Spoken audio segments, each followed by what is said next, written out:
are super excited to have you guys all here tonight from the Committee on Leadership and Development for our Chap Shop on being a chapter VPM. So we are super excited to have you all here tonight and for joining us.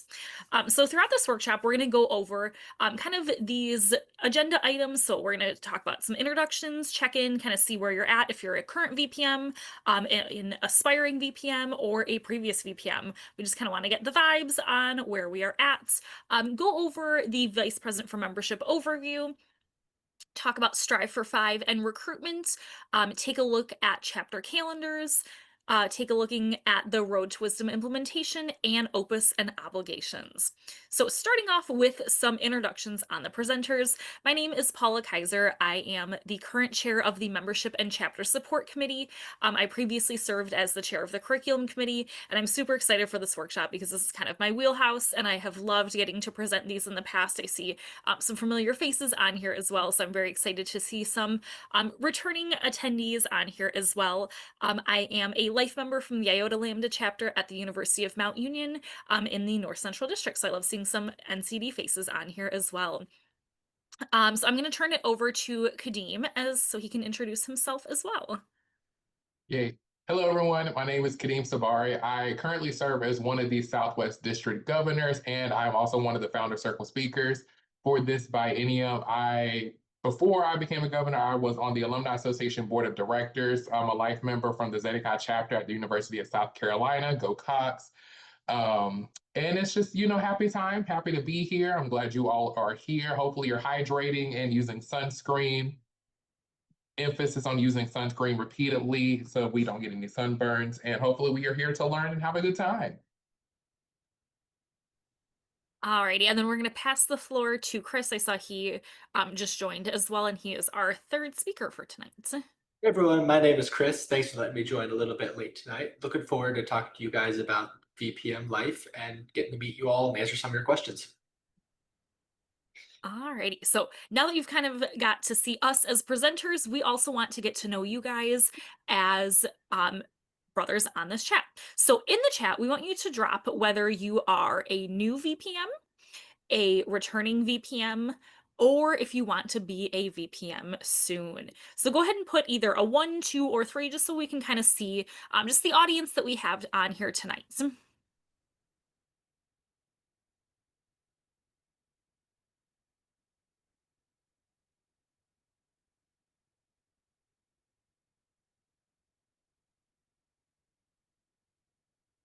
Ooh, lots of new VPMs. I'm super Yes. excited Love that you guys are joining us tonight. Oh, and Rachel, thank you for taking notes for your current VPM. We love the support as well. Oh, nice. Oh, and shout out to those of us that are here tonight that want to be a VPM. That is amazing that you are taking the time to learn about this position as well. Alrighty, so seeing that, like I said, throughout this workshop, you're going to learn about just kind of the ins and outs of being a chapter vice president for membership and all that it entails. So we're first going to kick it off with the VPM general overview. Yeah, so the VPM general overview, we're going to be talking about just primary responsibilities, what makes a great VPM, and really the first thing that starts with being a great VPM is knowing your chapter functions, knowing your own systems and your own expectations. And so if you could, thank you. Because I have it over here, so if I start talking all out the order, just put them all up there. So it's always best when you have a clear understanding of your own system and expectations.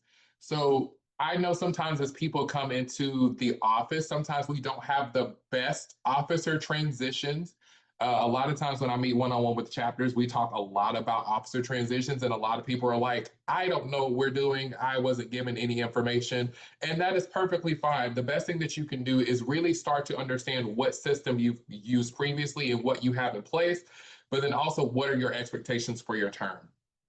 And so some ways that you can do that is familiarizing yourself with key chapter and transition documents.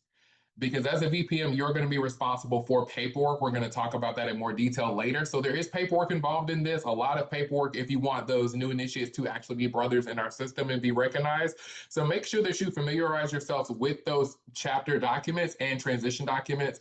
And what we tell people who say that we did not get a good officer transition is start documenting from the beginning. If you start documenting from the beginning, you can help you can help perform the transition that you never got, and it also helps you hold yourself accountable as well. And so when we talk about reflecting on those expectations for chapter communication and accountability, it's hard for you as a vice president of membership to hold your chapter accountable to going to events and being great representations of the organization and the program if you don't know or communicate what your expectations are. And so when you are becoming a new chapter VPM, you have all these expectations from your chapter. Make sure when you are reflecting on them that they're feasible for your chapter members. You don't want to be the VPM that comes in and says, I need you at everything all the time, no exceptions, no anything like that, because that's not really setting your chapter up for success. And you want to make sure that you are taking care of your chapter as well as your new members as they're coming through the process.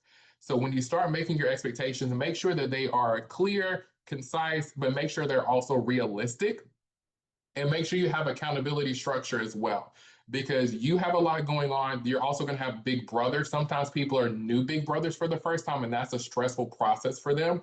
So as you're coming through what you want for your term to be, you want to make sure that you are reflecting on your expectations, that they're realistic and that they're feasible for everybody. And then you are the VPM. There's a lot going on with this education process. There's a lot of deadlines. There's a lot of dates. There's a lot of pivoting that will happen, because as much as we would like everything to go off without anything going wrong, usually doesn't happen that way. So you want to make sure that you are providing yourself some self-care. What are some ways that you are going to take care of yourself throughout the term? And if you've never thought about that, this would be a great place to start. You need to make sure that you are aware of the signs of you getting stressed. Make sure you have a good support system within your committee or within other friends that you have in the chapter, people that know you best outside of yourself, hopefully, that can kind of give you some of those signs. Hey, you've been really stressed out recently. Is everything going okay? People that can help you take care of yourself. So make sure before you start your term that some of you may have already started your term. So if you've never thought about self-care, make sure you start getting some of those techniques developed, because we want to make sure that you take care of yourself, because you can't pour into someone else's cup if your cup has nothing in it.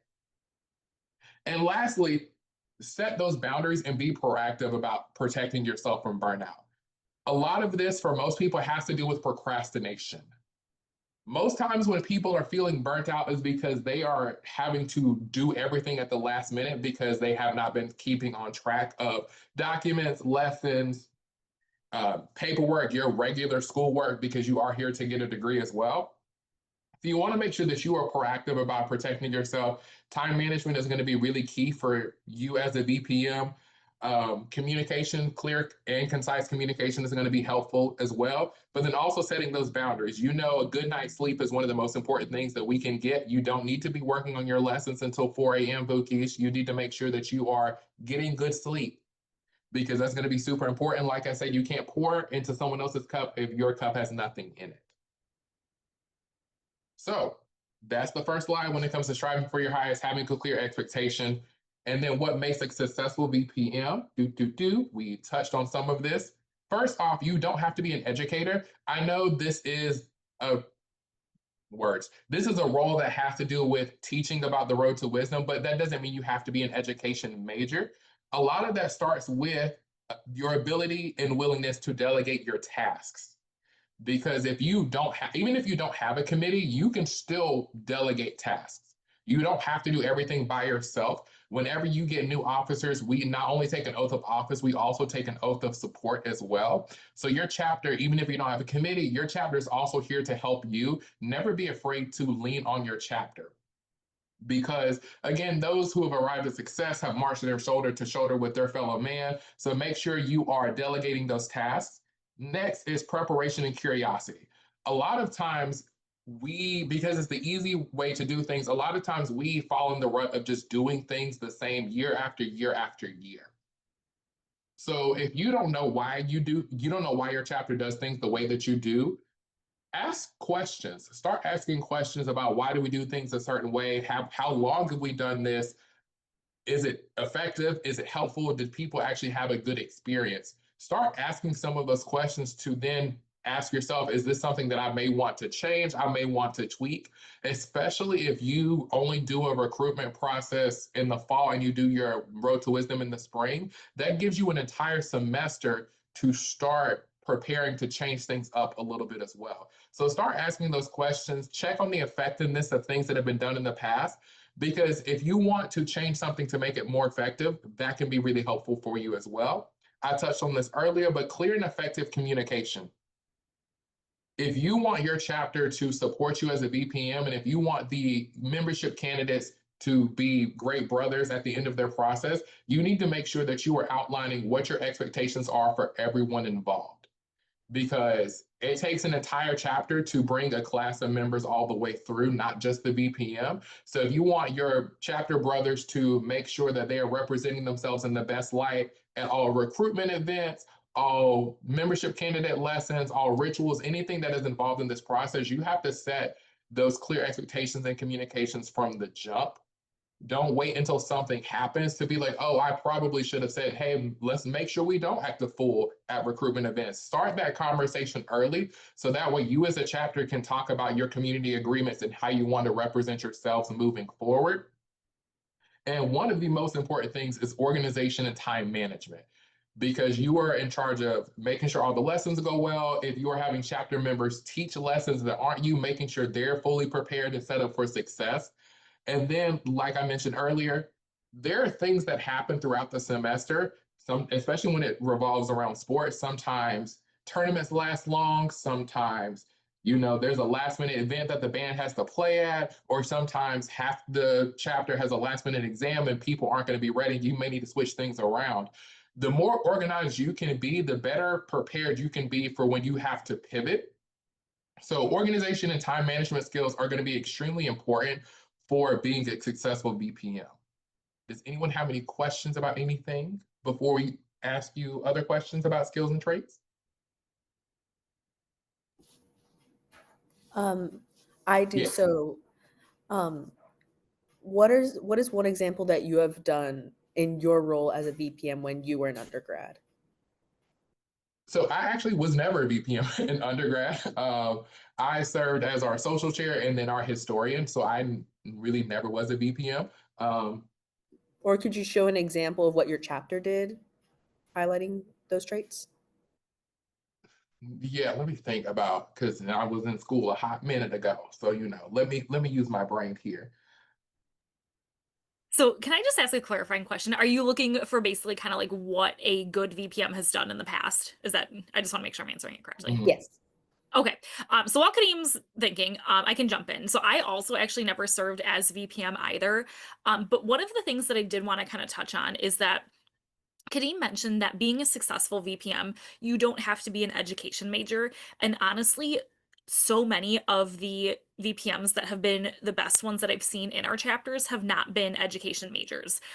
Myself, I am a teacher, but I also did not see myself in that role either. So I would say, honestly, the people that have done the best job are just the ones that are the most enthusiastic and passionate about the fraternity. Because in a lot of ways, I think a lot of times brothers want to aspire to be president, which is a awesome role. And if you attended some of our other presentations on the chap shops of being president, I think again that's a very important role to have. But I think being the VPM, you're kind of, I think of it as like you're the passion, you're the cheerleader, you're the exclamation point for your chapter on trying to get that positivity going. You are so passionate that you want to help other brothers see that passion, whether that's through teaching those lessons, whether that's through helping get as many brothers as you can through recruitment. So I really think of the VPM as kind of that cheerleader, but like the glue that holds the chapter together in a lot of ways. I don't know if that helped answer that or not, but Can I jump in too, Kadeem?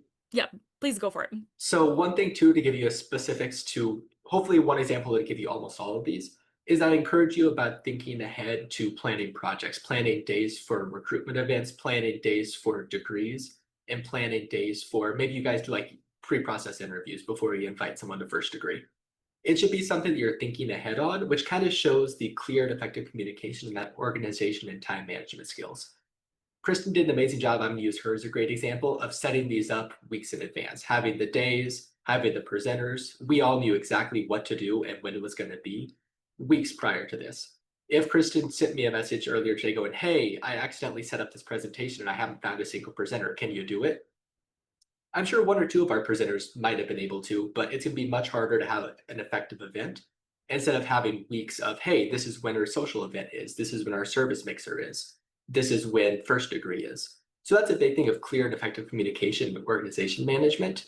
And to do that, you do have to delegate things out. You, especially if you're in a larger chapter, you probably can't micromanage every part of every mixer. There's just so much going on, especially during marching season. You may have to say, hey, I want to be in charge of the service mixer because I really love service. Kadeem, you were the service chair or the social chair. Could you be in charge of the social mixer? Paula, I know you really like ritual stuff, so maybe this might not be the best example for membership candidates, but maybe we can talk a little bit about our ritual to the actives before first degree. I personally couldn't do all that with marching season with being a college student. So it takes a lot of delegation to make that happen. So did that hopefully answer the questions for each of these points on this slide?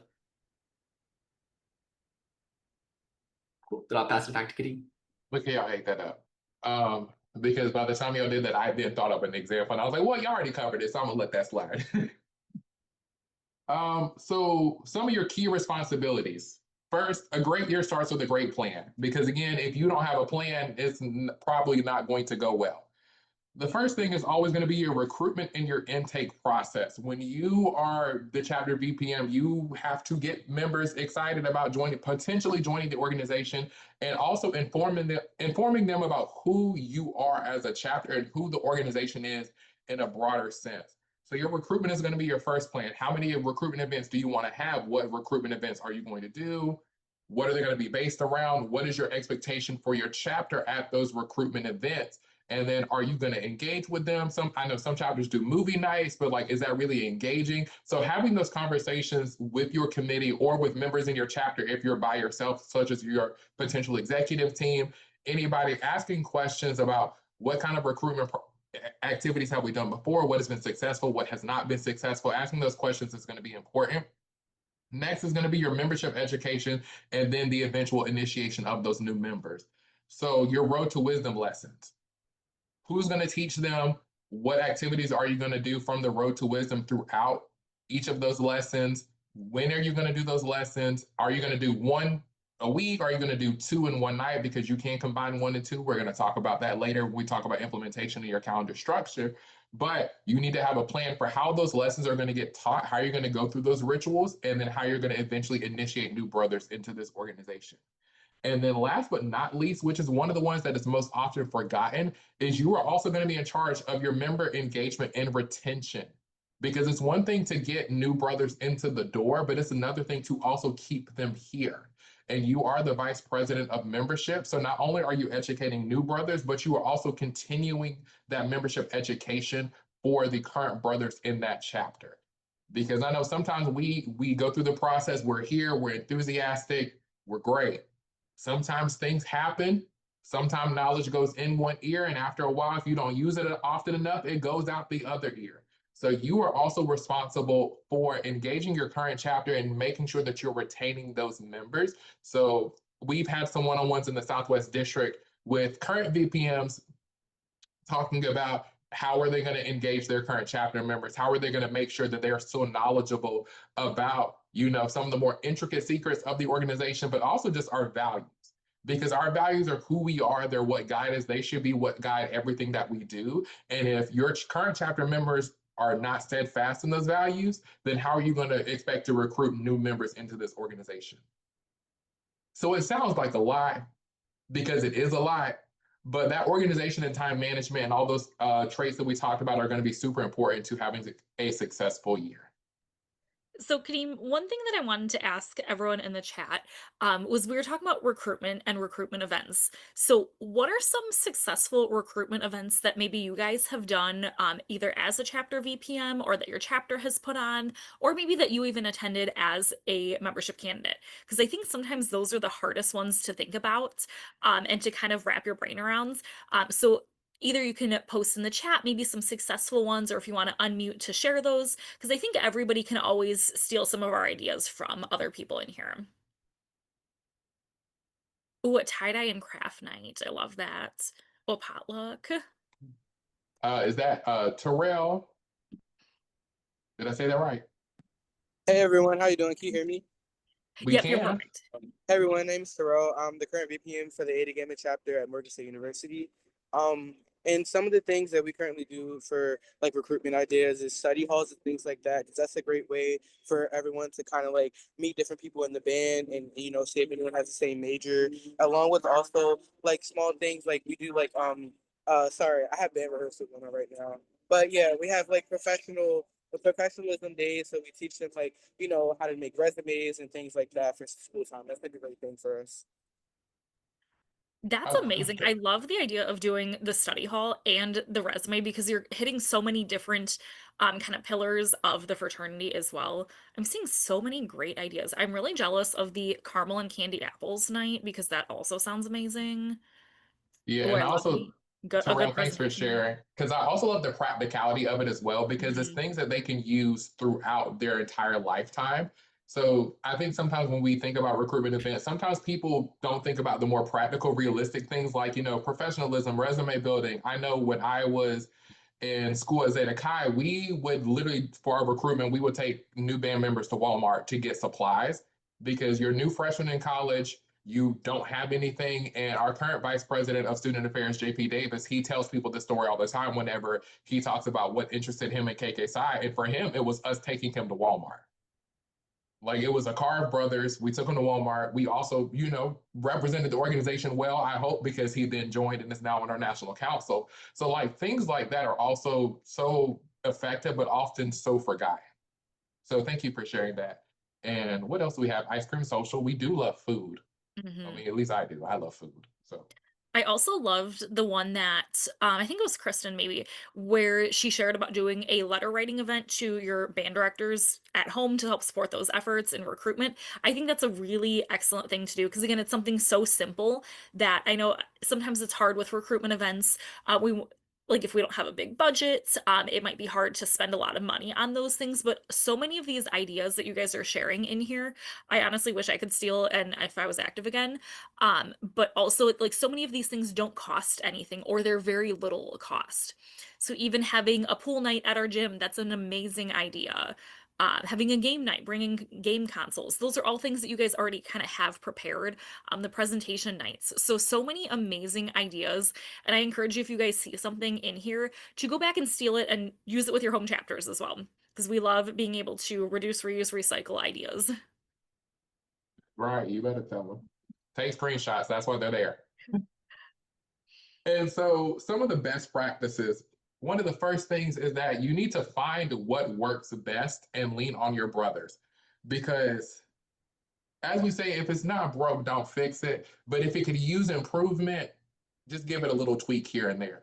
So find what works best, but also leaning on your brothers. I think sometimes we unfortunately fall under the circumstance of I have to get this done, and we think that nobody's there to help us. And it's not that nobody's there to help you. Are you allowing them to help you? And I think that's the big one. Sometimes we are so focused on getting a job done that we don't allow other people to help us get it done. So not only find something that works, but lean on your brothers as well. Like I mentioned, build that team around you with clear goals and expectations. Because when you have that team, you need to make sure that you are setting them up for success by telling them exactly what your goals are and what your expectations of them are. Next, use shared tools like Google Drive and Google Calendar so that everyone in the chapter knows what's going on and that they have access to it. Because I know sometimes we sit in chapter meetings, and if you just rattle off all these dates, is anyone writing it down? And then B, are they going to remember it? But if you can find a way, use the technology we have at our fingertips and share something with the chapter, whether it's a Google Drive, a calendar, anything that everyone has access to so that way they can see what you're working on, is going to be really helpful. Next, use the support systems whenever you need help. I tell my current district council now, and I told the one before, honestly, I've told every district council I've ever worked with, you need to ask for help before you start drowning because I can't swim, so I can't help you. If you don't wait until you start drowning to ask for help well before that if you know you're going to need it, because that is going to be better off than handing somebody a pile of fire and asking for us to fix it. So ask for help early and often if you need it. And then lastly, use those national resources to help build your plan. We have an activity bank on our national website if you're looking for different recruitment ideas, road to wisdom slides, because sometimes if you have nothing, we sometimes get stuck in terms of how am I going to do this? We have templates for you to use. We have the inner circle as well if you need help with different activities to do with your membership candidates or people in your chapter. And then lastly, we have the Strive for Five recruitment tools as well. So many things, all the resources. If you also can't find those resources, ask for help. Email your governors, email your CFRs, email literally anybody, because they will be able to help you find it. And that will segue us right into our Strive for Five, unless someone else has anything they would like to add. Paula, Kristen. I was just gonna say, since you mentioned CFRs, please reach out to any of those people that Kadeem mentioned, especially the CFRs. That is literally their job. They get paid to help you guys when it comes to recruitment, just overall the road to wisdom, anything that has to do with the fraternity. So please reach out to them. They are some amazing resources, and that is literally their jobs. That is what they get paid to do. So please use them as much as you can. So taking a look at our next section, which is Strive for Five. Perfect. So next we'll be talking a little bit about Strive for Five and our Strive for Five goals. So as we do these type of presentations, we get a lot of questions from chapters, and I feel like we get two of them fairly often. One of them is, what can my chapter do to reach that next level? These are chapters that are doing things really good. They just want to know, hey, how can we get from here to really strive for the highest and hit that next level? We also have some chapters who feel like their chapter is just really rolling, that they're doing great. They just want to know what they can do to round out some of their strengths and really show off the great work they're doing at the national level. And that's what our Crown Pearl goals and our Strive for Five initiatives are designed to do. So we have three different categories here that are our Crown Pearl goals for the year. So these are goals that the national organization encourages your chapter to complete. So these could be goals such as promote a service project, or submitting certain paperwork items on time, or participating in the Founder Circle certification process. So you might find that your chapter is already doing some, or maybe even a lot of these goals. And you might find that some of them are a little bit more maybe aspirational for your chapter. And maybe we could show, so you may find it a little more aspirational. And those are ones you have to be a little bit more intentional about doing. So, but that's good. That lets us push our chapters to strive for the highest in what we're doing. So when we say strive for the highest here, you can see it at the top. We mean progress, not perfection. So while these 15 goals, we hope they're attainable for a lot of your chapters, we know that every chapter is in a little bit different of a situation. And we want to make sure that maybe if you don't finish one goal, that doesn't stop you from achieving all the others and really helping your chapter grow. So the fraternity will officially recognize any chapter that hits 10 of these 15 goals as a Crown Pearl chapter, which is just a great sign that your chapter is moving in the right direction, growing and getting better, and a nice feather in your cap if you're planning to apply for any district or national awards over the next year. So why are we talking about this in a VPM presentation? Well, if you go to the next slide, the areas that I have bolded are all ones that you can do. If you can go back one, exactly. The ones that I have bolded are ones that you as a VPM can do in your role for the chapter. So you can earn up to 5 of the Crown Pearl goals simply by doing what's expected of you as a VPM. So things like submitting your chapter personnel report on time, submitting your chapter calendar on time, doing the initiate registration form on time, initiating 5 people, and submitting your chapter graduating senior report, although that might be a present responsibility. Every chapter is a little different. If you come in, do what's kind of laid out in this presentation, you can get your chapter over halfway to the Crown Pearl goals, which is a really great thing and really set your chapter up to be recognized as a great chapter in the organization. So with that, we also have our Strive for Five goals on the next slide. So as you can guess, there are 5 goals in Strive for Five, and they call us to commit to the 5 purposes of our fraternity, recruit at least 5 quality membership candidates, and participate in 5 months of the fraternity and have a spirit to do things 5% better. And one of those really dives into your role as VPM, which is a challenge to recruit at least 5 quality members per year, although you could argue the other ones can kind of touch on your role as well. So with that, on the next slide, we'll talk a little bit about some recruitment best practices to help set you up for success. So I'm sure we've talked about a few of these already, and I'm sure we'll return to some of these. I just want to give them all justice as some of the recruitment best practices touch on each one. One of the first ones is friends first recruitment. And for this one, I like to think back to my time as a freshman, that as an out-of-state student and someone who's quite honestly pretty much an introvert, I was kind of nervous about coming to my university and making friends. I wasn't sure if I'd be able to meet new people, fit in, how is it going to be in a state of people I've never met before, and just simply restarting my life in a new spot. But I'm looking back, I can think of a handful of brothers who really went out of their way to get to know me, welcome me in the band, and be sure I wasn't feeling left out. Kind of like Kadeem's Walmart example, taking new band members to Walmart, just a great way to help them feel like they belong.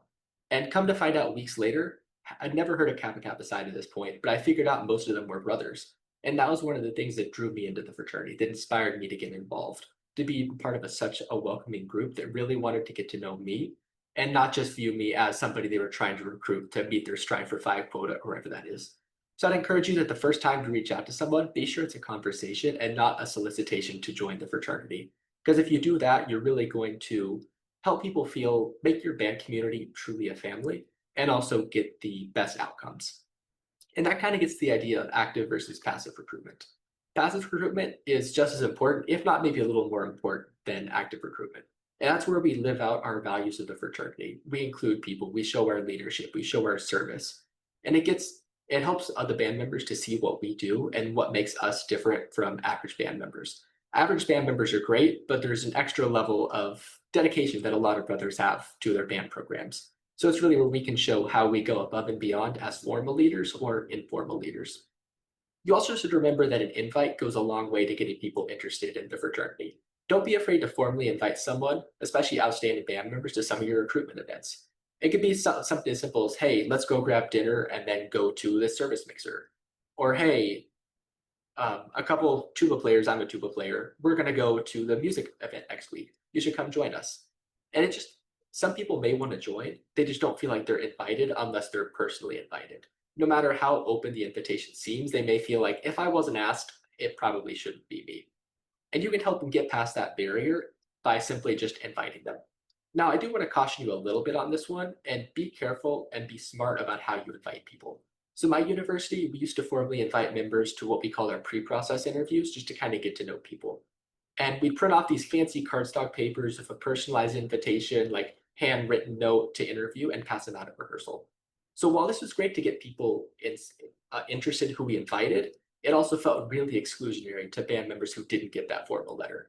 They saw a lot of people in their section be given, hey, here's this fancy letter we made for you. We're really excited to have you join us. And they go, well, I didn't get one. They don't care about me. They're not interested in me. They don't want to see me succeed. And that was a big problem that our chapter had. Myself, as someone who didn't get the invite, I remember seeing every other freshman in my section get one and think, what am I doing wrong? Why don't they like me? Like, what's going on? And had I not taken that step to apply, it's entirely possible a lot of brothers in my chapter wouldn't have joined. So just be careful that when you're inviting people, you're doing it in a way that's inclusionary and not creating a hierarchy of, you're the people we want and you aren't a person we want, so stay far away. Lastly, I'd encourage you not to overdo it. Kappa Kappa Psi and band is clearly something that's really important to everyone on this call. Otherwise, you wouldn't be a VPM or interested in being a VPM or here taking notes for your VPM. You'd be doing whatever you want to do on a Thursday night, enjoying time before maybe your first couple of days of classes. But not everyone in your band program might not have those same priorities. Some outstanding band members may not have the time, interest, or desire to get involved, and that's totally okay. We want to respect where they are and their level of involvement with the band and their level of interest in Kappa Kappa Psi. If they say no, they're not interested, that's totally okay. Continue to treat them as well as we did before they said yes or no, and treat them as valued members of your band program. Include them, invite them out to stuff. Don't shun them as not good enough to be a brother or whatever it might be. Because funnily enough, a lot of those people may reconsider as time goes on. They'll say, hey, I see this organization in the band. They're really close knit. They're really tight knit. Maybe it's not for me now. And a year from now, they go, oh, maybe it's not. Or it's just simply something nice to do so that we can have a band family and not have a hierarchy of brothers versus non-brothers. So on to the next slide, we have another set of recruitment-based best practices, but these are a little bit more kind of logistical considerations that I want to talk through. So first, I'd encourage you to have a clear calendar with multiple options. So as college students, you guys have a lot on your plates. And along with band, juggling classes, jobs, other clubs, family obligations, there's a lot going on. So be sure you let your chapter and the outstanding band members know of recruitment events as early as possible. It'll be a little rough if you said, hey, we're doing a recruitment. The first time people hear about a recruitment event is for the event tonight. You may get some people who want to come, but it's not going to be as many if you planned it days or weeks out in advance. I'd also encourage you to be cautious or be thinking ahead about the time and place of your events. So I'll go back to my home chapter again with some of the issues we had, just to hope you guys start off in a better spot. Is we used to hold our recruitment events every Wednesday night after our marching band rehearsal. It seemed really convenient. It was right there on the band field, right after rehearsal. How could you not make it? It's so easy. But we could never figure out why color guard or drumline would never join us. Come to find out, years into that process, that color guard and drumline have Wednesday night rehearsals right after marching band. So there were countless brothers or outstanding band members over the years who wanted to join. They were super interested. They just couldn't make it to the Wednesday night rehearsals, so we didn't know they were interested, and we weren't able to reach out to them. It's also made it hard for members of our School of Music to show up. Our marching field is about a 35-minute walk from our School of Music. So unless you're really intentional about being there, someone from our School of Music who might love Kappa Kappa Psi isn't going to go, yeah, I want to walk 35 minutes halfway across campus to see if I maybe like this organization I haven't heard of. We figured out that if we did something in our School of Music, we got a much higher turnout of School of Music members. So I know these seem like silly considerations. You're like, well, duh, of course people aren't going to walk for 35 minutes. But there might be things like that it's worth taking a step back and thinking about that at your chapter level. Is there anything we're doing that makes it harder for interested band members to join us or excluding them from that situation? I'd also encourage you to have different types of events that you run. Be sure you're hosting a variety of events that showcase all of our values and what it's like to be an active brother. So things like game nights, they're great. They're a great way to showcase brotherhood. But if your recruitment season is only maybe 5 weeks of game nights, people are going to think that Kappa Kappa Psi is basically just showing up and playing games. And while it is a fun part of it, the brotherhood that comes with it, you're going to attract people who are looking solely to play those games as opposed to service or music or leadership. So be sure you're truly showing the whole experience of Kappa Kappa Psi instead of narrowing in on one or two things that seem really fun but don't show who we are as brothers. And lastly, I'd encourage you to go back to think back, at least for how I got in Kappa Kappa Psi. Show the outstanding band members that they belong in your organization.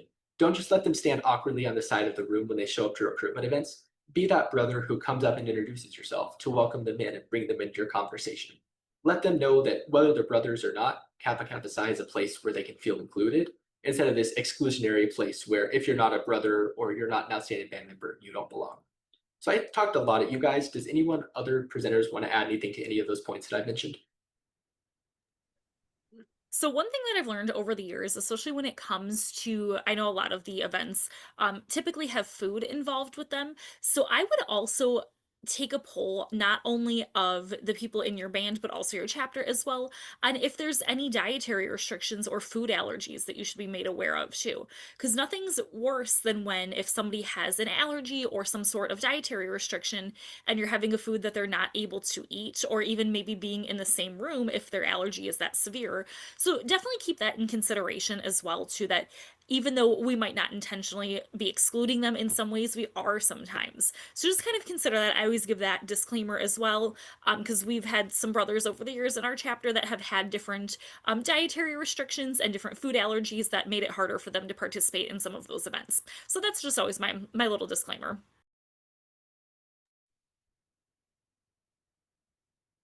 Go for No, it, Kadeem. I see I'm y'all ate muted. that up. You're good. I have nothing else to add.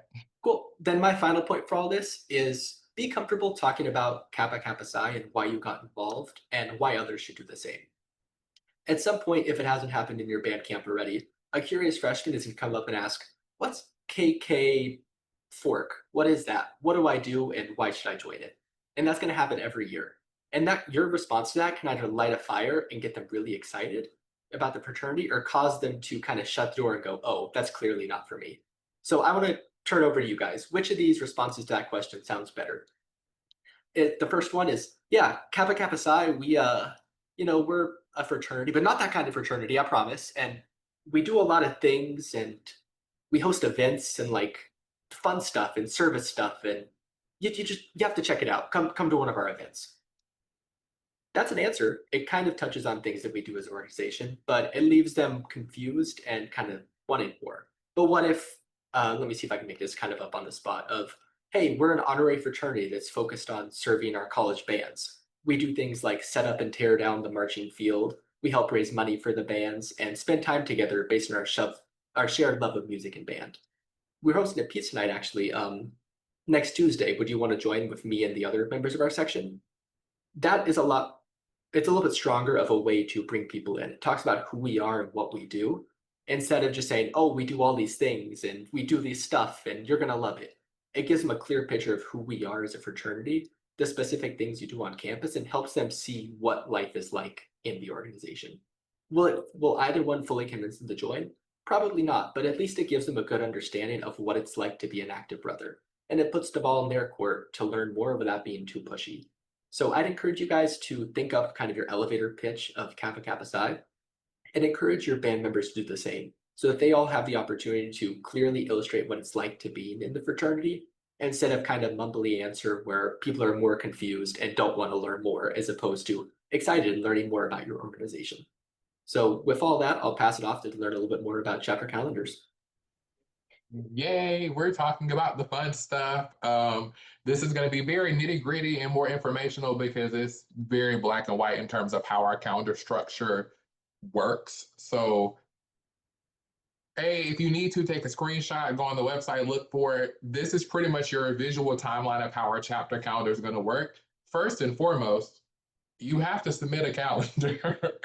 I know sometimes that if you don't think about your job over the summer and you start in band camp and then you kind of just start going through the process, sometimes the calendar can, that can slip out the back of your mind.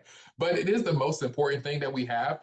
Submitting that calendar, and as it says, please submit it at least 2 weeks before the first recruitment activity, because Paula can tell you, then as a governor myself who now reviews chapter calendars, getting a chapter calendar, sometimes we may not open it right then and there to see that your recruitment event is tomorrow.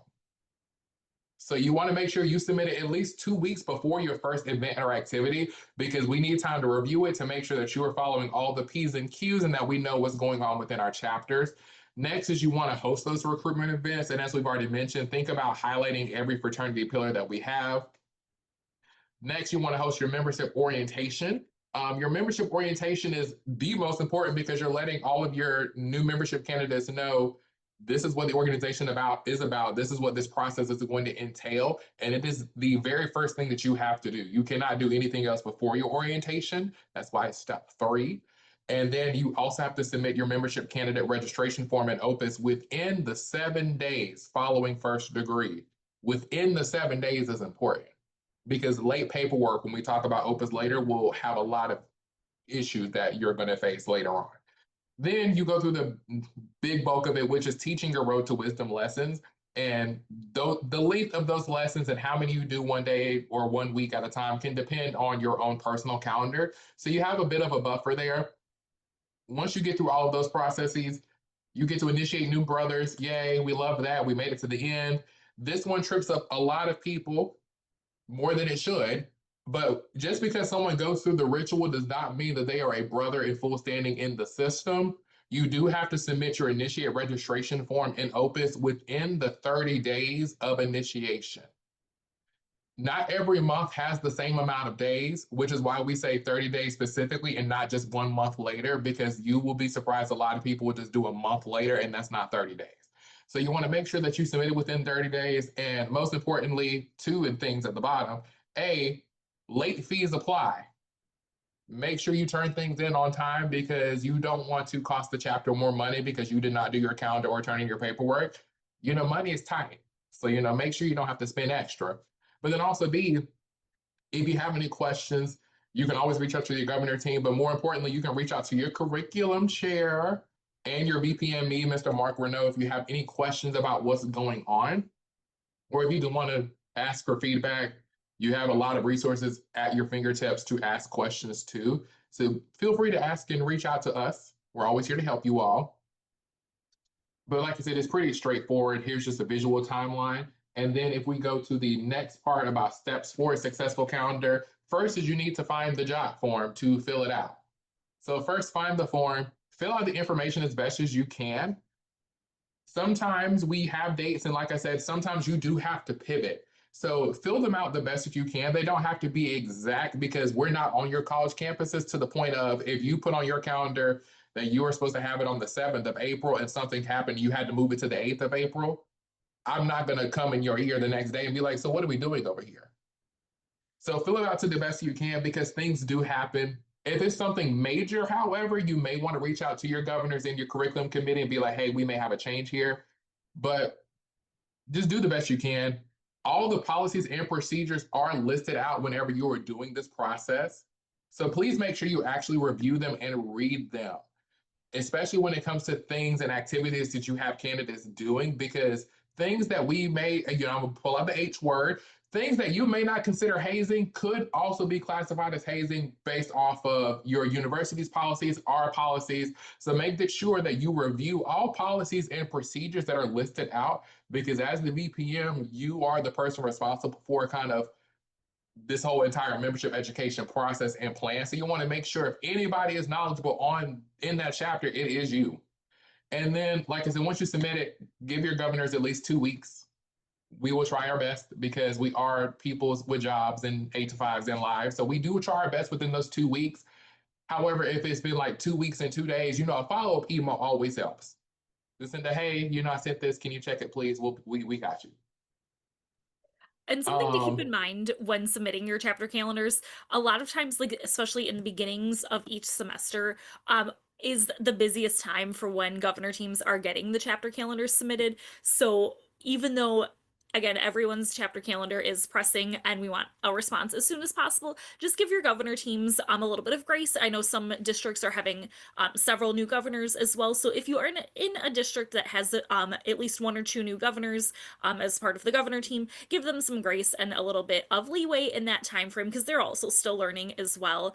Like Kadeem said, if you don't hear something or if it's like a concerning amount of time or if something does change, just send your governor teams an email, or you can also email curriculum@kksci.org, and then we are happy to pass that message along as well. Or if you don't hear anything, please reach out. We're happy to help.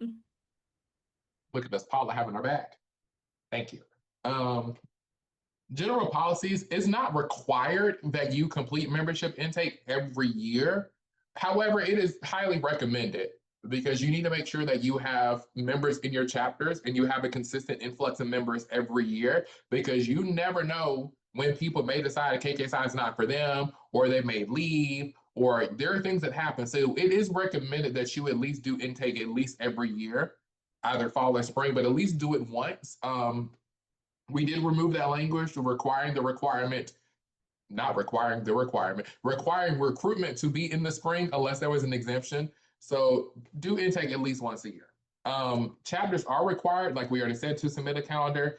And then this is another one that trips people up. Your director of bands and or sponsor must approve your calendar before you send it to your governor team, because there is a box on there that says, has your DOB and or sponsor approved this? And the answer is no, we are going to send it right back to you. So make sure that you have your DOB and sponsor look at it, because they are also super busy as they are leading the bands and doing other things that your sponsors may be doing. So this is where that organization and time management comes into play, because you want to make sure that you are giving your DOB and sponsors enough time as well to look through everything. And if you're sending your calendar right in the thick of band camp, depending on if they are leading their band camp, you're with them most of the time, they're busy. So you want to make sure that you give them that grace as well and that time to review everything properly. And going off of that point, where we're saying that they should be reviewed and approved by your DOB and sponsor, this is a little bit different than Opus, where on Opus there is that box that they would need to check that they have approved them and kind of sign off on that paperwork. This is a little bit different, where we're just asking that your DOB and sponsor have seen your chapter calendars, that they have looked them over, made sure there was no kind of sticking points or any scheduling conflicts or anything that could lead to a possible risk management violation. So we're really just we're really just asking more for that once over rather than having them like go into Opus, because that's completely different. So just wanted to give that clarification because we usually get that question each semester as well. And then if we move next, we've already touched a lot about the 2 weeks prior. All activities must be approved by the national leadership team. As you do your job form, if it's something that has already been approved prior by your chapter, that's typically, if it's been approved once, you'll be good to go. If you are looking to do something new and you don't have any record of any prior approval, you may want to check in the activity bank to see if it's something that's already been done, because everything in the activity bank has already been vetted and approved. So you could also just look there and steal something from that. But if it's something brand new that no one has ever heard of before, you have got to run that by your national leadership team and fill out that activity form to make sure that it gets reviewed in a timely manner. Because as you see at the bottom, if you choose to start an event or activity without any proper approval, that may result in disciplinary actions against your chapter. And nobody wants that. No one likes doing that because that's paperwork, and no one likes more paperwork. So if you are looking to do new things, just make sure they're either a prior approved activity through the activity bank or that you submit an activity review form within enough time to get everything squared off and cleared before you start doing stuff. And then if you move next, calendar structure, like I said, we already kind of saw the visual timeline. This has a little bit more information in there. And so, like we said, membership candidate orientation meeting is always the first thing. Then you have first degree. First degree has to happen before you do any lessons. Like I said, when you're doing your membership calendar, all the policies and stuff are already there. So that way you can see what the order has to be. And there's an example of that in there as well. Sometimes we know people don't read the documents, but I do strongly encourage, and I think every presenter here will tell you that reading is fundamental and that you have got to review the policies. Because again, if something goes wrong, we're going to be looking at you as the VPM like you should know these policies. So as you can see listed here, take screenshots if you need it. Orientation, first degree has to happen prior to any lessons. Here's a note about that membership candidate registration form, because we have to know in Opus that these membership candidates going through the process. Lesson 1 is the first lesson. It has to be taking place prior to any other lessons. We can't start with 2. We can't start with 7. You have to start with 1. Then lessons 2 through 7, you have the flexibility. If you want to move them around, you can. That is all up to you. However, lesson 1 has to be the first. Second degree has to take place between 1 and 3. Third degree, lesson 8 can be taught before or after third degree. That one gives you some flexibility there. And then again, we've talked about your initiate registration form is due 30 days after third degree. So make sure when you're doing that form, it asks for the date as well. So when you put the date in for third degree, make sure the date for your initiate registration form is at least 30 days, not 45 or 31, but it has to be 30 days. Otherwise, there is a late fee that is involved. And then lastly, timeline. Like I said, this is very informational. Policies, procedures is also going to be there as well. But anything when it comes to events and activities related to membership recruitment have to happen during the regular school year, like the fall or spring. You can't require stuff over the summer. You can't require stuff during winter break, because that's a break for a reason. Everyone is tired. You're going to class, band, school is hard, life is hard. So you can't require things outside of regular school time. The membership education process must be completed within 10 weeks, and there shouldn't be gaps of more than 1 week. Sometimes we do get calendars that have like 2-3 week gaps, and we're like, what's going on here? Those will not get approved. So make sure that as you're doing your calendar, that you are keeping track of all the weeks. So that way you know that nothing is going past the allotted time. And then your recruitment and bids can occur in a different semester than your membership education. So if you want to do your recruitment in the fall, and if you want to give out your bid in the fall, that is perfectly fine. If you want to do your entire membership education in the spring, you can do that. We have chapters that do that. That is perfectly acceptable. So when it comes to the Road to Wisdom, and you're including your membership candidate orientation meeting, because that is a part of your Road to Wisdom process, that has to be started and completed within the same semester and or quarter. So if you're from a semester school, you can't start the Road to Wisdom process in the fall, go through winter break, and then continue it in your spring semester. That will not get approved. It's also in our policies and procedures as well. So as you're doing your calendar, just make sure you're just reading everything. And as you're doing your timeline, making sure all your weeks add up. So it's within the allotted time, and that you don't have anything that crosses semesters or quarters as well. Did I miss anything, Paula, Chris? Nope, I was going to say that. I think that is a perfect segue into our Road to Wisdom implementation. So, the Road to Wisdom is going to be one of your biggest and best resources that you can use as a chapter VPM. So, if you have not seen the Road to Wisdom, highly recommend checking out or have not familiarized yourself with just kind of the VPM teaching manual and the membership candidate guidebook in kind of a bigger depth since you've went through recruitment. I would highly recommend that you familiarize yourself with that before you teach those lessons. So, the Road to Wisdom is our national standard for education and training of membership candidates and active members alike. So, as I believe, thank you, Kristen, for including that link in the chat for the Road to Wisdom. So, the first thing that you should be looking at is the policies under the membership section on KKSI or kkpsi.org.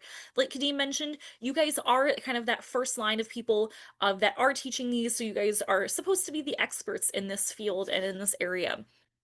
So if something happens, you're like, oh, I didn't know that, that's okay. But we also want you to be as familiar with these resources as possible.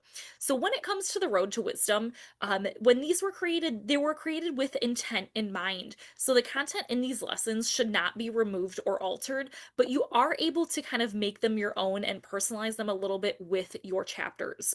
So approved activities can be added kind of throughout the lessons, but those activities need to be aligned with several things, including our ritual, our risk management policies of the fraternity, and your college and university's policies. So the last part I do want to focus on of your college and university policies as well. So those are important that you are following not only those, but also our risk management policies too. So any activities that you're choosing to do outside of the Road to Wisdom, you do need to submit an activity review. So we want to encourage that as many people in your chapter participate in these lessons, because again, it's not just the VPM's job to teach these lessons and to make sure that the membership education, it is everyone in the chapter's responsibility. It's not just yours, because again, the most successful chapters are the ones that make it an everybody priority, not just the VPM. So some things that you can refer back to this information as part of your continuing membership education as well. So I know some chapters might even have a continuing membership education committee. Maybe it's a ad hoc kind of vice chair position in your chapter as well. So any of the lessons in the membership candidate guidebook or the vice president for membership teaching manual are great things that you can use when you're looking for some CMEPs as well. So when it comes to Road to Wisdom do's and don'ts, so some things that we encourage are the lesson activities that are already created. The guiding questions, these are meant to have different conversations amongst your chapter. So again, having that wide range of membership candidates and the active brothers will help prosper more successful conversations going on. Having the candidate responses. So that's where you can really have, after you're going through different parts of the lessons and the activities, having your members pause and process kind of what they just absorbed. Because I think we can all think back to when we went through the membership candidate process. It was a lot of information. We didn't know as what we know now, obviously, as active brothers. So consider giving them time to process all of that new information. It may be overwhelming for some brothers, it may be confusing. So giving them that time to pause and process everything that they just kind of absorbed. There are candidate responses inside the membership candidate guidebook, which are going to be crucial for those membership candidates going through. There's also different fill in the blank activities throughout there that you can use as well. Throughout the Road to Wisdom, there's tons of great resources and tons of great activities you can use. You can also use guided notes and conversations. Again, sometimes those conversations are the things that brothers remember the most when it comes to the lessons in the Road to Wisdom. So, we talked a lot about things that we love. Here are some things that maybe we're not as fond of. So, We don't like content that differs from the Road to Wisdom. Again, the Road to Wisdom was created with a specific and strategic purpose in mind. So, keeping that in mind, we don't want to do anything. We don't want to just make our own um, membership education platform.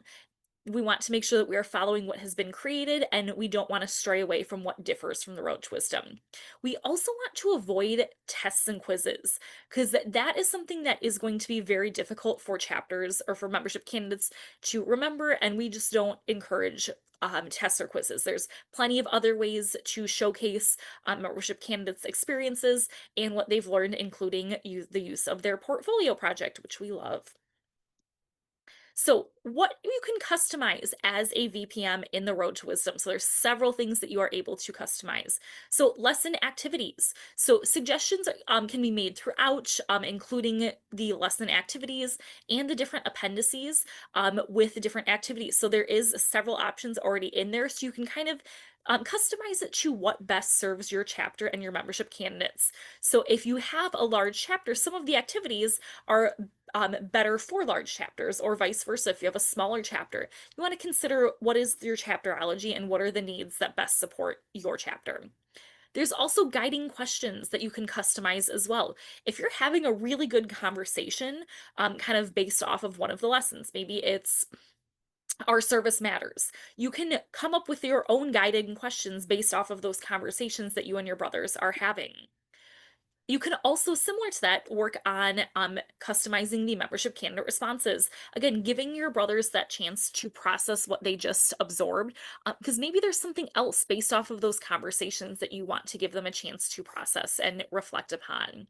And then you can also customize the fill in the blank templates and the order of the lessons. So Kadeem mentioned a couple of slides ago that lesson 1 and needs to be done as the very first lesson. Lessons 2 through 7 will be able to kind of move around in any order that you choose.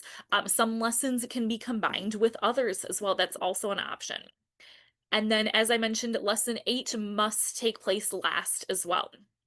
So again, if you're unsure on anything, we love getting questions through the curriculum committee at curriculum@kkpsi.org on any questions. Maybe again, you are starting to work through your chapter calendars. You're like, hey, what were those lessons that I'm able to use again? And I can move around in any order.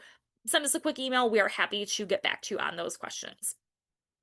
So when it comes to making smart choices, as a recap, the content in the lessons cannot be removed or altered, but approved activities can be added to enhance your overall program. But again, it has to align with our ritual, our risk management policies of the fraternity, and your college and university's policies. If you are choosing to do an activity that's not included in the Road to Wisdom, you do need to submit a activity form. So I know it was mentioned earlier in here, the chapter calendars, we ask that you submit them at least 2 weeks ahead of time, where the activities, they do take a little bit longer to go through and review. So we ask that you submit them at least 4 weeks ahead of that scheduled time frame. Because often when we're looking through the activity reviews, they're a little bit more detailed. We're again making sure, and there's multiple levels, that they align with our risk management policies. Also, if you're doing joint activities, maybe you have a sister chapter. I know we see a lot of activity reviews come through for maybe joint ceremonies, joint big little events, that kind of thing. That adds another level of approval process, because not only does it get approved from the Kappa Kappa Psi VPM, but it also gets VPME. It also gets approved from the TBS VPME. So that's just something to keep in mind, that does add a little bit of another layer of approval process, so that's why it may take a little bit longer. So if you are completing any unapproved activities that could result in discipline action, and like Kadeem said, we don't like to do extra paperwork, so don't do things that are not approved and that could get you on a disciplinary status. Ooh. So go ahead, I want Kadeem. to add something real quick. So if you go back, so when it comes to making smart choices and aligning and abiding by our university's policies and procedures, when you are doing any type of activity outside, I think sometimes people forget that other people are looking at you and seeing what you're doing.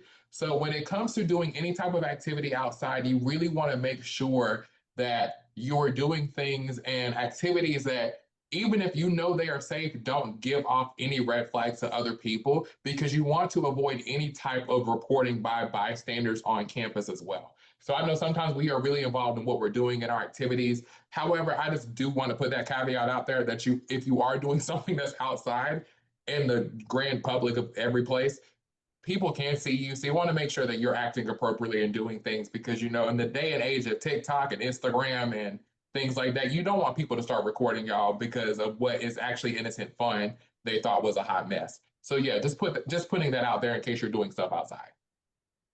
And going off of that, Kadeem brings up a very good point too. If you are taking membership candidates off your campus, that would definitely be something that needs an activity review as well. So maybe you're going to a park that's off campus and doing a Brotherhood Day there. That would be something that would require an activity review as well, just to again make sure it aligns with fraternity policies. Maybe you're having some sort of retreat off campus. Even if you're just going for ice cream to your favorite off-campus ice cream spot, please make sure you're just submitting those just because that is kind of that another layer of added accountability when it comes to the chapter. So when it comes to the membership candidate meeting, this is not optional. This should be held as one of your very first events, and it should be held prior to any lessons or degrees. So this membership candidate orientation meeting is really what kicks off the membership process when it comes to that kind of time frame when we're working on your chapter calendars. So when we're looking at that, things that we would want to include for the general structure, this should be about 60 to 90 minutes, and people that you can include should be your whole chapter, and you're also able to invite your DOB and sponsor. So you can go over introductions on who's who in the chapter, maybe who's on your exec boards, who has different officer positions, who does not have officer positions, those kinds of important introductions. You can go over an overview of the Road to Wisdom and major projects. So one thing that's also very important to go over at the membership candidate orientation meeting is the fiscal and financial responsibilities, because nobody likes getting blindsided when you find out that it's third degree, your dues are due, and nobody told you about that. So being upfront with your members and your membership candidates on this is going to be huge, because again, nobody likes to be blindsided, and being upfront is the best way to go. If you have any materials that you need to distribute.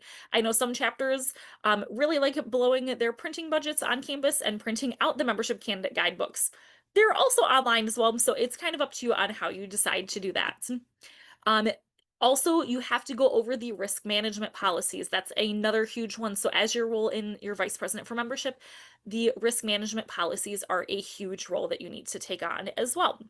Just answering any questions that maybe your membership candidates have, and collecting signatures for the membership candidate registration. So one thing that you can do is have all of your brothers bring their computers or their laptops to that meeting, so that way everybody can sign in, everybody can do it all at the same time. So that way if there's any kind of challenges using Opus, you're able to get that solved pretty fast. And if you do have any challenges navigating Opus, you can always reach out to headquarters to help answer any questions on that as well. So using your support systems, remember that when you are the chapter VPM, you are not alone in this process. So there are tons of resources, tons of people out there that can help support you in this process and helping to navigate that. So you are always welcome to bring in external folks to help with the Road to Wisdom and the ritual. So some people that you can bring in, national officers, maybe you have some of the district council in your area, or I'm sorry, your national officers that live in your area. Maybe you have some past national presidents that live in your area. You can use district officers and district governors, national committees. Then there are several committees that are here to support you, including the Leadership and Development Committee and the Curriculum Committee, which is now the Membership and Chapter Support Committee. So we are very happy to help in any way that we can. And the Ritual and Education Performance Committee is super helpful when it comes to working on your ritual. Alumni, but using that caveat of making sure that your DOB and sponsor approves that, because we don't want alumni to show up and then if they're not welcome at something. So making sure that your DOB and sponsor understand that as well. If you have chapters in the area that are near your college and university, you're more than welcome to invite them to maybe your degrees as well. I know so many chapters in the NCD love attending each other's degrees. That's some kind of one of the competitive things that we do, is who can attend the most degrees. And then, as I mentioned, if you need any help when it comes to the ritual, so whether that has to do with preparation for the ritual, the performance of it, or the debrief after, you can email ritualeducation@kkpsi.org for the Ritual Performance and Education Committee, or RPEC, to help you. So we also have the inner circle. So this is the cornerstone of our ritual education resources. So this is organized by the 3 degrees of the ritual in addition to more ritual reflections. So it's really meant to have those conversations when it comes to the ritual and taking opportunities to incorporate some activities into your membership education process or after the ritual, and planning a longer retreat where you can dive deeper. You can also use that as well. So you are not meant to finish the whole book in 1 year. So if you do need to order copies of the Inner Circle, you can scan the QR code. So I'll leave that up here for just a minute if you are interested in getting and obtaining that copy of the Inner Circle. Again, if you have any questions on any of the Inner Circle activities, the Ritual and Education Performance Committee is happy to help out. Let's see, I'm just catching up in the chat because I see some things going on in here. Let's see. Oop. All right. So Kadeem said, remember that payment plans are fine, but make sure all of your dues are collected before initiation. Because again, nobody likes being that person that doesn't pay, and that other person has to take that responsibility, or the chapter. So thank you, Kristen, for including the risk management policies and the link to order the Inner Circle in here as well. Appreciate that. So one of the last things to keep in mind is the Founder Circle. So Kadeem and Chris are both Founder Circle speakers, and we love that they are here tonight to support us on this call. So the Founder Circle is used in developing our leadership skills to make better officers and better brothers. So there's a couple of different things that you can do. There's 3 different levels of training. So there's the individual level, the group level, and the visionary leadership level. So with this program, one of the crown pearl goals is actually having one of your at least one of your chapter members complete the individual level of the Founder Circle. I completed this back in the springtime. It was really, really cool because you were able to learn about yourself as a leader. And in each of the modules, there's about 5 to 6 modules of content for each level. It was really cool because you got to reflect on not only yourself as a leader, but how you can implement yourself and the things that you learned into the fraternity as well. So in addition to the Founder Circle, there's different independent reading and reflections, and it's paired with programming at the district and national conventions. So at each of the district and national conventions, you will see Founder Circle speakers talking. We saw that at national convention where some of the workshop blocks were put on by some of these fine folks on this call. So again, they are all focused on different aspects of leadership skills that make us the best officers and brothers. Throughout the year, there's also going to be live trainings facilitated by the Founder Circle speakers. So throughout the this biennium and the month of leadership, you will be able to participate in some of those Founder Circle calls as well. And these are going to be great resources to use for discussion with your brothers. It's not kind of an all or nothing program. So with that, I'm going to turn it over to Chris and Kadeem if they wanted to add anything about the Founder Circle. No, girl, you ate that up. So I don't really have anything to add. Alrighty, that being said, we're going to move on to Opus. Oh, yes. Time for the best part of the presentation, Opus. I know we all love this, and that's one of our favorite parts. So what is Opus? So Opus is the membership, or kind of the online membership way that my words are losing me. So Opus is the online platform that we use to track membership for Kappa Kappa Psi.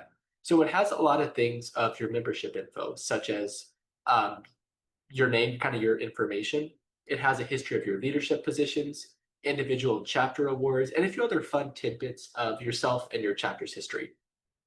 Now, the coolest thing to me about Opus, and I found this out recently, is that it goes back decades. I was looking for, when I helped out with the Opus presentation a couple weeks ago, I was able to find information about my home chapter going all the way back to 1975. So it has decades worth of fraternity history and helps us understand how we've grown and changed as an organization and made sure we're all on the same page. So that we're working as one fraternity just across different campuses across the country. So now that we know a little about Opus, I'm going to talk to you guys about some of the forums that you'll be doing. So one of the first forms you'll be responsible for is the MC registration form. And this is so this helps us get an understanding of the newest membership class that you're bringing in. Now, we encourage you to have your membership candidates submit with a non-school email to register for Opus. Because right now, I know we all have our university emails that we do probably most of our lives with, but a lot of schools and take away that access as soon as you graduate or within a year or so after you graduate. So you don't want a situation where you're logged in, linked to your university email, and then you can no longer access your university email. You're going to have the pain working with the headquarters staff and then the staff that owns Opus, trying to prove who you are and get access to it again. Now, this form is going to be due within 7 days of first degree, and it requires sponsor and director of band approval. It also requires each membership candidate to sign into Opus and complete their profile. So add in their name, their date of birth, all the stuff like that, before you can submit to headquarters. And we'll talk a little bit about that and go through an example later on. Next, we have our initiate registration form.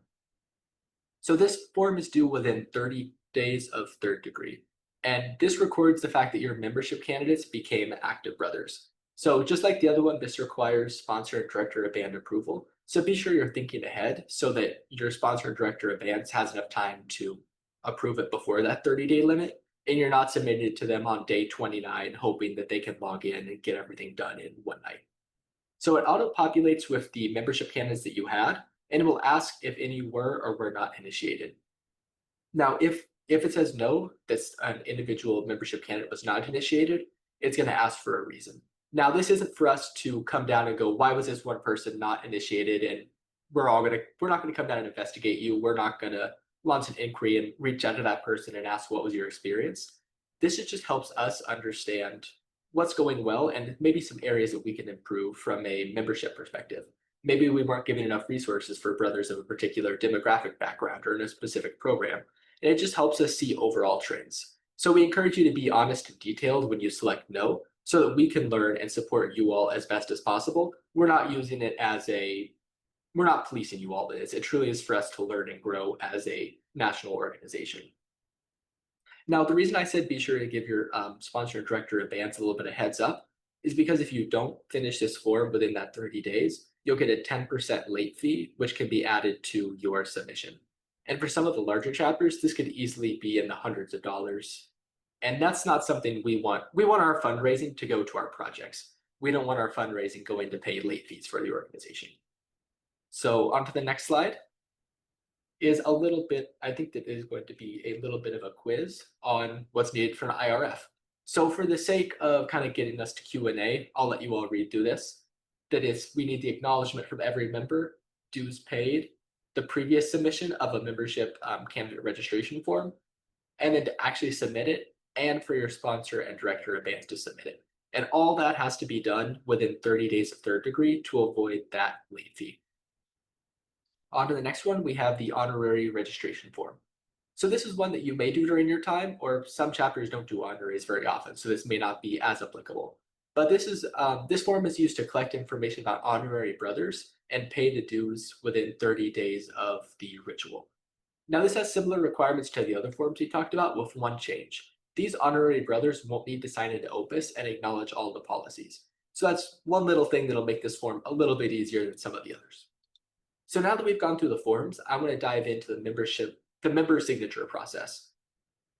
So once a membership candidate, once you've completed the membership candidate registration form, your membership candidates will have to go in and acknowledge that they can access Opus and sign our policies. So as soon as that happens, they'll receive an email to create their Opus account. So you should be sure that they're using that non-school email so they don't lose access as they become alumni and move on into the future. So once logged in, each candidate will be responsible for putting their personal and contact information into the form. So your name, your date, a way that they can contact your membership candidates, just so for whatever reason, Nationals need to reach out to people, they have that information. And then we'll also be required to submit a signature for this form. So all signatures must be received before the form can be completed, and we'll kind of show that on some of the next slides.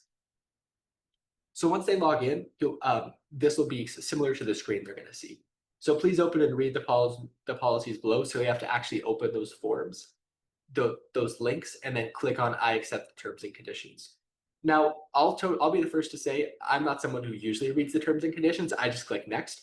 I do encourage you to go through it with your membership candidates. Be sure they know what's allowed for our organization and what's not allowed, because that's a big part of dues is the insurance policies. So we want to be sure we're following those so that next year our dues don't continue to go up faster than they have been in the past. So once that's done, they can hit the I accept the terms and conditions and hit submit. So I encourage you to do this maybe at the first Road to Wisdom lesson. Maybe just get all the membership candidates there, walk them through Opus and show, hey, here's how you do it. Let's all do it together. So you can get everything done in one swoop and you don't have to go back to people. You don't have to hunt people down one-on-one. You can just get it all done at once. But if for whatever reason somebody isn't there, you can see who has and has not submitted their form. So you can see that test member 1 and test member 3 on this screen have submitted it, while test member 1 and 2, test member 3 has not. So that's just a sign for you to know, hey, here are the people we need to get to sign, because you're not going to be able to submit that form until it has fully been until everybody's check mark has been added. So on to the next slide, we have submitting payments. So you have a couple different options for paying, and be sure you're planning ahead for all of these. So there are a couple different ways you can do it is mailing a check or a money order to the national headquarters. You can call headquarters to pay with a card, or you can pay online or with an e-check. Now we encourage you, don't send cash into the mail. If that's just asking for trouble, that maybe something could be taken off or maybe it won't arrive. And we just want to be sure that what you're sending is what arrives at headquarters. If you're not sure how you want to do it, I highly encourage you to work with your treasurer and do the online method. It's something you can do in 5 to 10 minutes. You can have all the information sent over, and then you don't have to worry, where's my check, where's my mail order, what's going on? It's just going straight to headquarters. So you can get a response almost immediately. Next, we have some tips and tricks to get ourselves through Opus. So one of the biggest things, and this is going to be 99% of the questions you're going to get from your membership candidates, is how do I log in? And that's simply being sure that you add .kkytbs to the end of your email. If for this example, you try and put kristen@gmail.com, you're going to get an error message saying that your account doesn't exist. It's not going to be until you put in .kkytbs that you can actually log in. So be sure you mark that down, remember it. That's something that your membership candidates, your actives, and frankly, your sponsor and director of bands are going to struggle with the most. Just remembering the kky.tbs to be able to log in. We also encourage you as you're going throughout the year to start logging your membership candidate processes as you're going throughout the year. Part of the fall activity report and spring activity report, which was talked to for your presidents and on the Opus presentation earlier, talks a little bit about your membership candidate activities. So I'd encourage you to save them a little bit of effort and just log down the dates, the things you're doing, so it's easier to revisit at the end. And last thing is be sure that you know the deadlines. Be sure you're keeping track of them. Maybe you took a photo of some of the screens that Kadeem was talking about earlier, so that you know when things are due, so that you don't end up in a situation where things are late, things are behind, or you're being paid a late fee worse off. And be sure you give your sponsor and director of bands enough time to get to that information. So you're not giving them a day to review and fill out your paperwork. If you do that, you'll be in great shape and can earn some Crown Pearl goals along the way. And I think that last thing is our chapter resource folder. So our CFRs did an amazing job of putting together every chapter resource they can find and a bunch of chapter resources from out in the field from chapters like yourselves. And they consolidated them all into this CRF, the chapter resource folder. So we encourage you to scan these QR codes, save the link, do whatever you can, so that you can have information on everything, including getting engaged at a district and national level, aligning with our national brand, officer trainings, fostering wellness in your chapter. Even these recordings are going to be put online for our VPM friend who couldn't make it. We can send it to them there. So these are just great ways for your chapter to have all the resources at a national level in one place so you can be as successful as possible. And with that, I can turn it over, maybe Kristen or Apollo, whoever wants to kind of debrief and turn it over to Q&A. Sure. Thanks so much, Chris. So thanks, everybody. Thank you, Paula, Kadeem, Chris, for such an excellent presentation tonight. Folks, if you have other questions, please feel free to reach out to us at leadershipdevelopment@kksci.org. If you have questions, things that you're struggling with, we're happy to help with that. But we also want to hear about the good things, too. What's going well for your chapter? What are you proud of? We want to hear those success stories. We're closing out our August Chop Shops next week. We're hosting a session for our chapter communicators, so secretaries, historians, alumni liaisons on Monday, and then we'll close things out with service chairs on Wednesday, both starting at 6 p.m. Central Standard Time. So hoping to see you or another brother from your chapter there. At this point, I'm going to turn off the recording and we're just going to open it up for some questions if you have them.